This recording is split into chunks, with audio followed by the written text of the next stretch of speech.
Landscape of the soul, जो hornbill का chapter number 4 है, उसमें हमने कल पढ़ा था यूरोपियन और एशियन पेंटर के बारे में पढ़ा था। जो यूरोपियन पेंटर होता है वो से चाहता है द व्यूअर कि पेंटिंग को देखने वाला to choose a single view point, कि एक सिंगल व्यू पॉइंट को चयन करें, एक ही जो व्यू पॉइंट है, एक ही व्यू पॉइंट है उसको चयन करें। और इसके लिए it requires no active participation of the viewer, इसमें देखने वाले की सक्रिय और मानसिक और भागीदारी की आवश्यकता नहीं होती है। यूरोपियन पेंटर चाहता है कि सिंगल पॉइंट ऑफ व्यू से उस पेंटिंग को देखे और जिसके लिए किसी मेंटल और एक्टिव पार्टिसिपेंट भागीदारी की आवश्यकता नहीं होती है। दूसरी तरफ हम देखते हैं कि जो एशियन पेंटर होता है और उसका उद्देश्य होता है कि जो आंतरिक जीवन है और आत्मा का जो सार है उसका चित्रण करना है, उसका उद्देश्य होता है। अब हम जो वेस्टर्न पेंटिंग है और इधर है चाइनीज़ पेंटिंग है, इन दोनों के बीच में क्या डिफरेंस है उसके बारे में और अध्ययन करेंगे। अनलाइक ए वेस्टर्न फिगरेटिव पेंटिंग, ए वेस्टर्न फिगरेटिव पेंटिंग एक पश्चिमी अलंकारिक और पेंटिंग से अलग, एक पश्चिमी डेकोरेटिव पेंटिंग से अलग है एक क्लासिकल चाइनीज लैंडस्केप, एक शास्त्रीय चीनी भूदृश्य does not reproduce an actual view, वास्तविक विचार प्रकट नहीं करता है। तो आपको ध्यान रखना है कि जो क्लासिकल चाइनीज लैंडस्केप होता है, एक चाइनीज लैंडस्केप होता है, एक शास्त्रीय चाइनीज लैंडस्केप होता है, वो does not reproduce actual view, वास्तविक विचार हैं उनको प्रस्तुत नहीं करता है। और यहाँ पर जो वन है, कोई भी जो देखने वाला है उस पेंटिंग को enter it from any point of view, किसी भी बिंदु से उस पेंटिंग को देख सकता है और ट्रेवल इन इट, उसकी प्रशंसा कर सकता है, अर्थात है उस पेंटिंग में और प्रवेश कर सकता है, यात्रा कर सकता है। कहने का मतलब है किसी भी और बिंदु से उस पेंटिंग को देख सकता है। जबकि वेस्टर्न जो सजावटी पेंटिंग होती है और उससे जो क्लासिकल चाइनीज पेंटिंग होती है बिल्कुल ही अलग होती है।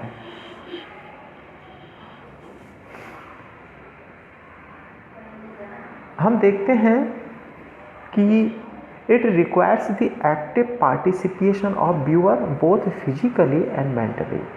एक चाइनीज पेंटिंग को समझने के लिए आपको active participation of A viewer, जो देखने वाला है उसकी सक्रिय भागीदारी की आवश्यकता होती है और वो व्यक्ति है फिजिकली और मेंटली दोनों तरीके से परिपक्व होना चाहिए, तभी वो चाइनीज लैंडस्केप है उसको समझ सकता है, पेंटिंग को समझ सकता है।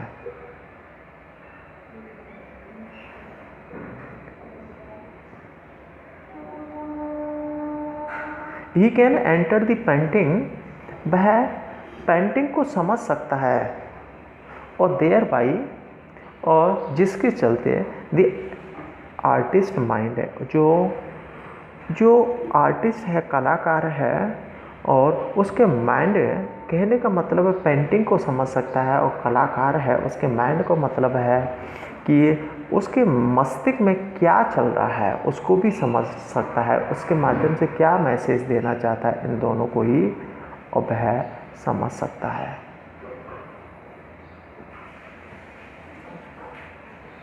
इसके बाद हम देखते हैं ए मैन बिकम, व्यक्ति बन जाता है a means of expression of communication, कि कम्युनिकेशन की संचार या वार्तालाप की अभिव्यक्ति का एक माध्यम बन जाता है।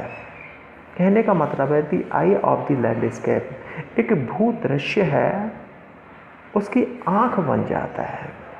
ये सब कुछ कैसे होता है कि एक व्यक्ति है, man becomes a means of expression of communication, संचार की अभिव्यक्ति का एक माध्यम बन जाता है। अर्थात है किसी भूदृश्य है, वो पेंटिंग है, उसकी आँख बन जाता है। कैसे?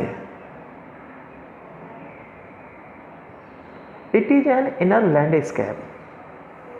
और हम देखते हैं कि a means of expression of communication, कि संचार की अभिव्यक्ति का माध्यम बन जाता है एक व्यक्ति।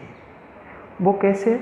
It is an inner landscape, और यह एक आंतरिक भूदृश्य है, which has spiritual and conceptual space, और जिसके लिए और हमें आंतरिक, आध्यात्मिक और वैचारिक और स्पेस की आवश्यकता होती है। हम देखते हैं कि इनर लैंडस्केप के लिए, आंतरिक भूदृश्य के लिए हमें किसकी आवश्यकता होती है? स्पिरिचुअल और कॉन्सेप्चुअल स्पेस की, आध्यात्मिक और वैचारिक जो कि स्पेस है, और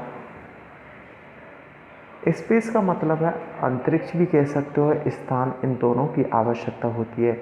इनर लैंडस्केप कहने का मतलब है कि जो मस्तिष्क के अंदर है, जो लैंडस्केप बन रहा है, अपने मस्तिष्क में जो विचार हैं उनको स्थायी रूप प्रदान करने के लिए हमें आध्यात्मिक और वैचारिक और विचारों की आवश्यकता होती है।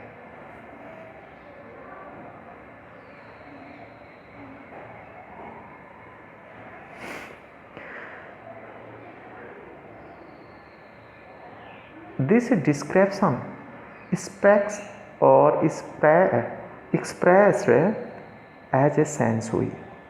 और देखो, इस अवधारणा को सेंसुई के द्वारा अभिव्यक्त किया गया था।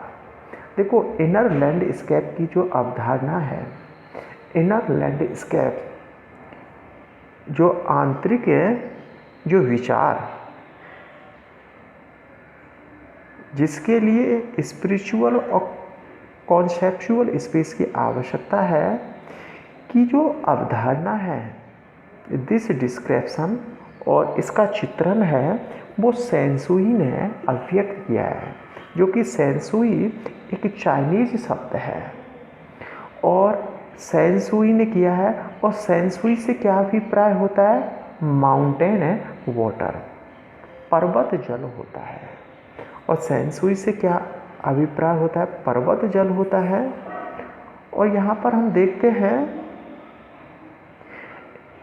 It is use together to represent the word landscape. जो माउंटेन वाटर शब्द है, और वो प्रतिनिधित्व करता है, किसका प्रतिनिधित्व करता है? लैंडस्केप का प्रतिनिधित्व करता है, भूदृश्य है उसका प्रतिनिधित्व करता है। It is use together to represent the word landscape. Mountains जो शब्द है उसका प्रयोग है, सेंसुई शब्द है उसका प्रयोग है लैंडस्केप के लिए किया गया, भूदृश्य के लिए किया गया है। These represent two complementary poles. और ये माउंटेन है, जो वाटर है, माउंटेन वाटर है, माउंटेन वाटर है, दीज टू, ये दोनों ही, these represent two complementary poles, कि ये दोनों ही जो पूरक हैं और पोल ध्रुवों का प्रतिनिधित्व करते हैं। और ये दोनों ही शब्द है माउंटेन, वाटर है, पूरक ध्रुव है, उनका प्रतिनिधित्व करते हैं, reflecting the Daoist view of the universe. और ब्रह्मांड की दोइस्ट व्यू, दोइस्ट का मतलब है यहाँ पर दाओवादी अवधारणा, और ब्रह्मांड की जो दाओवादी अवधारणा है वो यहाँ पर और प्रतिबिंबित होती है कि ये दोनों ही शब्द हैं, माउंटेन वाटर है जो कि पूरक ध्रुव है, और इससे कि ब्रह्मांड की दाओवादी अवधारणा है वो प्रतिबिंबित होती है और सामने आती है।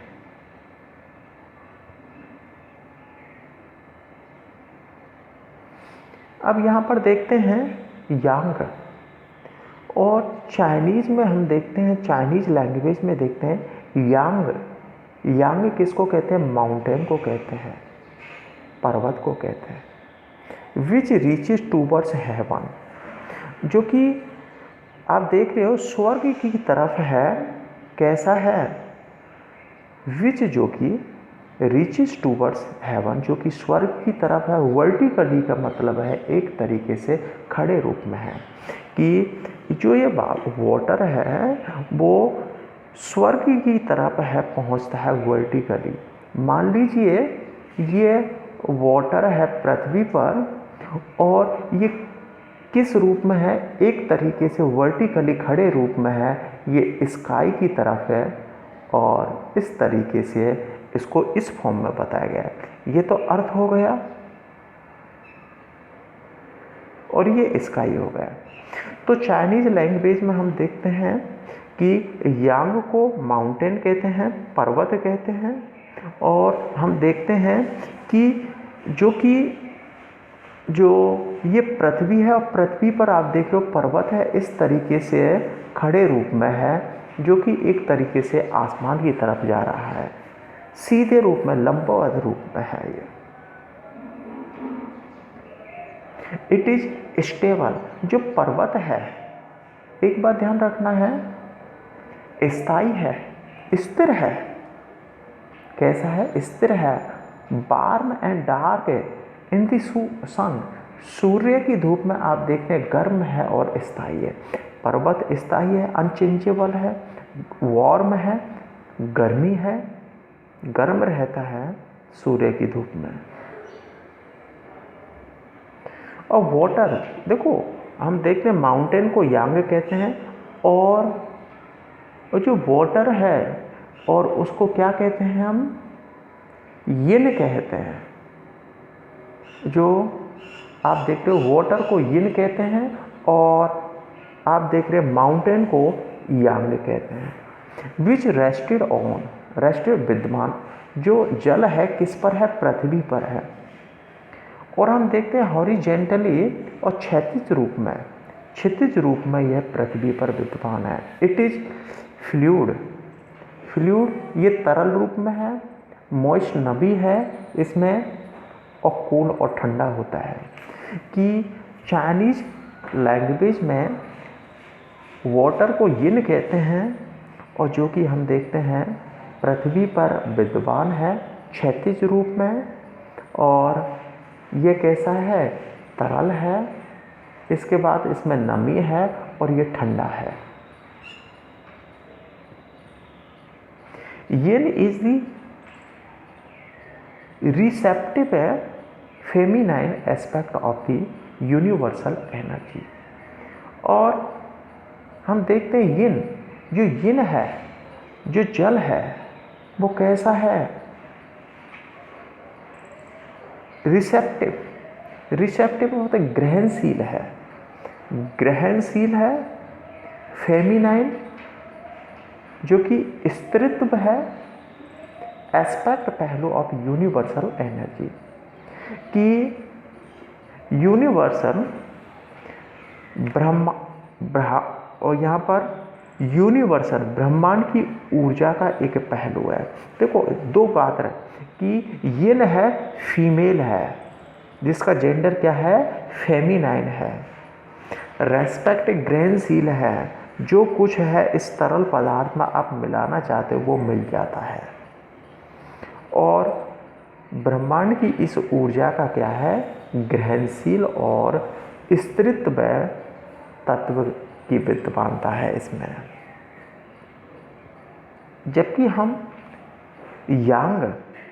यांग के बारे में बात करते हैं, जो यांग जिसको कि माउंटेन कहते हैं, जो यांग है वो कैसा एक्टिव है, सक्रिय है और मैस्कुलाइन, और जो कि पुरुष तत्व का प्रतिनिधित्व करता है और काउंटर पार्ट है, पर इट्स काउंटर पार्ट्स जो कि इसका समकक्ष है, किसका, यिन का समकक्ष है। यांग जो कि एक्टिव है, सक्रिय है, और मैस्कुलाइन है जिसका जेंडर क्या है, पुल्लिंग है, और जो कि समकक्ष है, यिन के और समकक्ष है।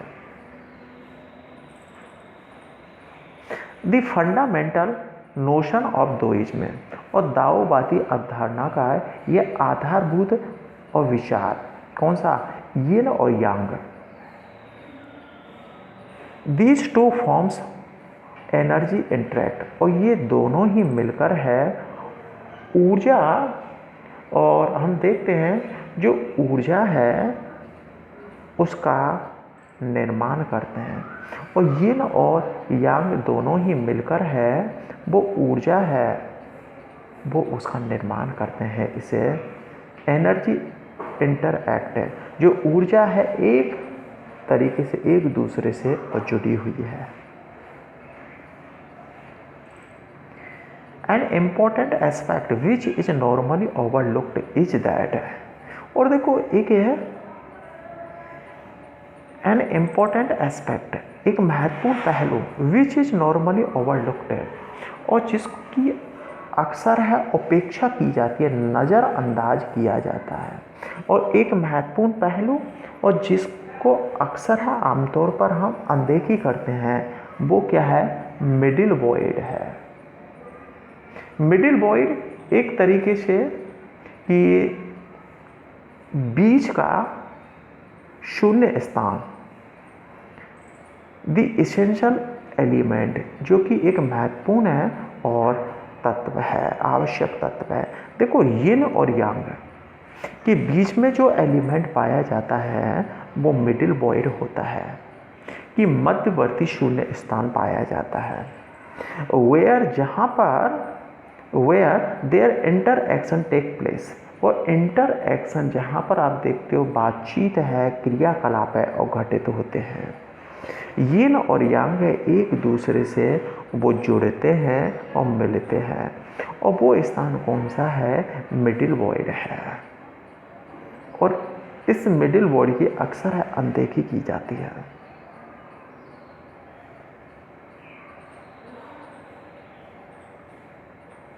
आप देख रहे हो द योगिक प्रैक्टिस ऑफ प्राणायाम की योग क्रियाएं works on the same concept. अब यहाँ पर देखते हैं कि जब हम प्रणाम करते हैं, योग करते हैं, तो ये योग है इसी कॉन्सेप्ट पर आधारित है, मिडिल वॉइड पर। आप देखते हो कि जब हम सांस है उसको अंदर लेते हैं तो जो रिक्त स्थान है अपने शरीर के अंदर, वहाँ पर वो सांस है वो जमा हो जाती है, और जैसे धीरे धीरे है उसे बाहर निकालते हैं, वो स्पेस है और दोबारा से एम्प्टी हो जाता है। जो द योगिक है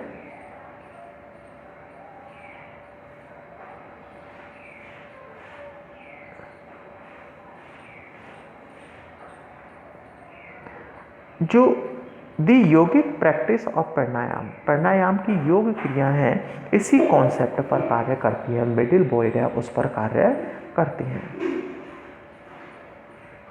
बिटवीन द ब्रेथ इन, जैसा कि हम सांस लेते हैं, रिटेन उस सांस को अंदर रखते हैं, योग करते हैं, ब्रेथ आउट और उस सांस को बाहर निकाल देते हैं, द रिटेन और वॉइड, और आपको देखते हैं उसको जैसे कि बनाए रखते हैं उस सांस को अंदर और उस रिक्त स्थान में वे मेडिटेशन अकर्स, वहाँ पर ध्यान की आवश्यकता होती है। जहाँ पर ध्यान है वो सामने आता है कि यदि ध्यान को कंसंट्रेशन है उसको बनाए रखने के लिए ये सभी आवश्यक है।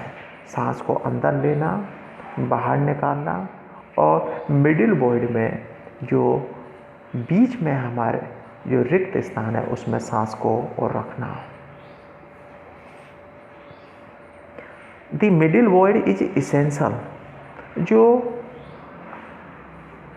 बीच का शून्य वाला स्थान है इसेंशियल, आवश्यक। Nothing can happen without it, इसके बिना कुछ भी नहीं हो सकता। हैंस इसी प्रकार की importance of the white unpainted space is Chinese landscape. इसी प्रकार से हम देखते हैं कि जो चाइनीज लैंडस्केप है उसमें क्या होता है कि उसमें वाइट है, अनपेंटेड स्पेस पाए जाते हैं। चाइनीज लैंडस्केप में वाइट और बिना पेंटिंग किए हुए स्पेस होते हैं।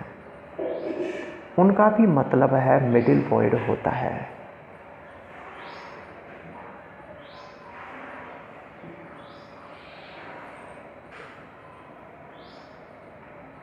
Counter ड्वेट a channel for conveying water और अदर फ्लूइड। एक तरीके से आप है कि काउंटर